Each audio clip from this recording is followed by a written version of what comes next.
अस्सलाम वालेकुम and welcome back to my channel. Hopefully आप सब ठीक होंगे। अल्लाह के फजल करम से मैं बिल्कुल ठीक ठाक हूँ। आज हम बनाएंगे बहुत ही मज़ेदार सी रेसिपी।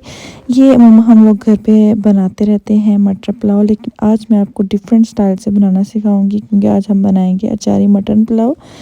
ये जो मटर पुलाव होता है ये तो हर घर में बनता ही है और हर एक का फेवरेट होता है, लेकिन जब इसको थोड़ा सा डिफरेंट तरीके से बनाएंगे तो ये और ज़्यादा मज़ेदार बनेगा और आपके घर वालों को पसंद आएगा। तो रेसिपी को स्टार्ट कर लेते हैं। बिस्मिल्लाह। सबसे पहले यहाँ पे मैंने हाफ कप के बराबर कुकिंग ऑयल लिया था क्योंकि आपको पता है मैं बहुत कम यूज़ करती हूँ, वो भी सेहत के लिए बहुत ही अच्छा होता है, इसलिए आप भी कम यूज़ किया करें। साथ ही मैंने एक मीडियम साइज़ का प्याज लिया था, इसको मैंने बारीक बारीक काट लिया था। अब इसको डालेंगे, हल्का सा फ्राई करेंगे। जब ये गोल्डन कलर का हो जाएगा, यहाँ पे देख सकते हैं गोल्डन कलर का हो चुका है।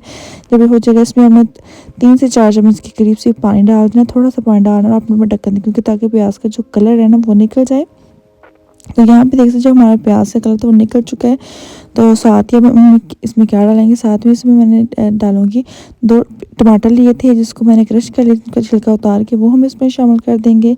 साथ ही हम इसमें शामिल कर लेंगे, लेकिन आप जब भी कोई चीज़ डाल दो उसको बर्तन अच्छी तरह साफ़ कर लिया करें। अच्छा, सारे टमाटर डालने के बाद यहाँ पे मैंने हसबस यहाँ पे नमक शामिल को जितनी आप क्वांटिटी होती है चावल की, अगर 1 कप आपका चावल है तो 1 चम्मच आप उसमें नमक डाल दिया करें।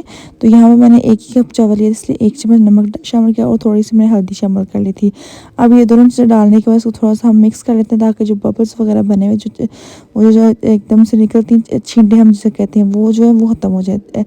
जब इसमें हम लोग हल्दी डालते हैं तो एकदम से वो सारे जो बबल्स होते हैं वो बैठ जाते हैं और नॉर्मल से वरना हो जाता है। तो साथ ही इसमें मैंने थोड़े से मटर लिए थे, 1 कप के बराबर मटन थे, वो हमने डाल दिया। मटर डालने के बाद साथ ही हमने डालेंगे 1 चम्मच के बराबर काला ज़ीरा, 1 दालचीनी का पीस और 1 बड़ी इलायची, ये 3 मसाले इसमें डालेंगे। डालने के बाद आपने इसको अच्छी तरह से मिक्स कर लेंगे, इसको थोड़ा देर कुक होने दें ताकि इसका जो पानी वगैरह सारा ड्राई हो जाए। तो साथ ही हम इसमें डाल देंगे 2 चम्मच के बराबर अचार अगर आपके पास घर वाला है तो वो ही डालिएगा क्योंकि उससे ज़्यादा टेस्ट में, अगर आपके पास नहीं है तो बाज़ार का भी डाल सकते हैं, लेकिन मैं आपको प्रेफर करूँगी कि अगर आपके पास घर में अचार है तो वो आप डाल दीजिएगा।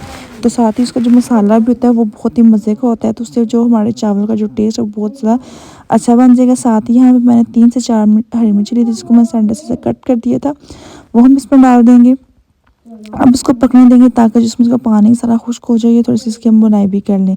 तो यहाँ पे देख सकते हैं पानी भी खुश्क हो चुका था और जो ऑयल है वो भी ऊपर आ चुका है, उसकी बुनाई भी थोड़ी सी मैंने कर ली थी। अब इसमें साथ में शामिल कर लूँगी पानी क्योंकि यहाँ पे मैंने पानी चावल लिए थे 1 कप के बराबर, तो साथ ही मैंने थोड़ा सा पानी एक्स्ट्रा डाला, 2 कप के पानी 2 कप मैंने पानी डाला, लेकिन थोड़ा सा ऊपर मैंने इसलिए डाला है जो हमारे मटर है वो हमारे अच्छी तरह से गल जाए, इसलिए अब थोड़ी देर मज़ीद इसको पानी को ना बॉयल आने देना है। एक चीज़ और ध्यान में रखा करें, जब भी आप चावल डालते हैं मतलब कि 1 कप अगर चावल तो 2 कप अपने उसमें पानी डाला करें। तो अगर आपके जितने चावल होते हैं उसी के अकॉर्डिंग 1 कप चावल है तो उसमें 1 चम्मच के बराबर नमक शामिल होगा। तो यहाँ पे इसको मैं मज़ीद पकाया ताकि अच्छी तरह से जो है ना उसका सारा पानी एक्स्ट्रा वो खुश्क हो जाए। होने के बाद ऐसे चावल को मैंने आधे घंटे पहले ही भिगो के रख दिया हुआ था। पानी निकाल के अब चावल उसमें मैं डाल दूँगी। तो यहाँ पे देख लीजिए पानी को मैंने खुश्क कर लिया हुआ, ठीक है, अच्छा सा पानी को मैंने खुश्क कर लिया। ये जब इतना सा पानी रह जाए फिर आप इसको दम दिया करें क्योंकि ज़्यादा अगर पानी होगा तो आप चावलों को जब दम लगाएंगे तो आप जो चावल हैं वो टूट जाएंगे। और यहीं पे अगर आपको मेरी रेसिपी पसंद आई तो प्लीज़ लाइक लाजमी करके जाइएगा, चैनल पे नहीं है तो सब्सक्राइब लाजमी करना है और छोटा सा मुझसे कमेंट लाजमी कीजिएगा। अच्छा जी, देखिए माशाल्लाह से कितने प्यारा इसका कलर भी आया और हमारे जो चावल हैं वो भी निकले निकले बन चुके हैं।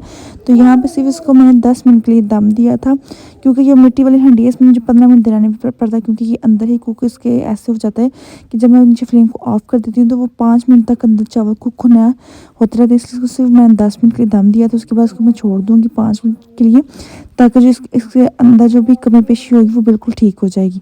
और देख भी सकते हैं कि चावल के जो दाने हैं वो निकले निकले बने हैं। अगर आप दूसरे बर्तन बनाते तो आप इसको 15 मिनट ही दम दीजिएगा। अच्छा जी, माशाल्लाह से इसको मैंने डिश आउट कर देख कितने ज़बरदस्त का कलर आया और ये जितने देखने में मज़े के हैं ना, यकीन जाने अगर आप बनाएंगे तो आपको बहुत ज़्यादा मज़ा आएगा क्योंकि मटर का पुलाव तो हम लोग घर में बनाते रहते हैं।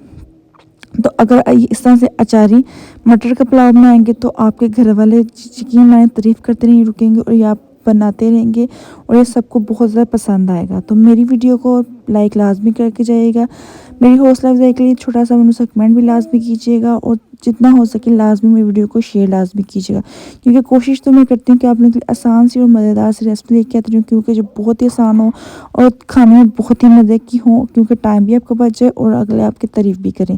तो यहीं पे देख सकते हैं कि जितने ये देखने में मज़े के लग रहे हैं, यकीन करें अगर बनाएंगे ना तो बहुत ही मज़ा आएगा।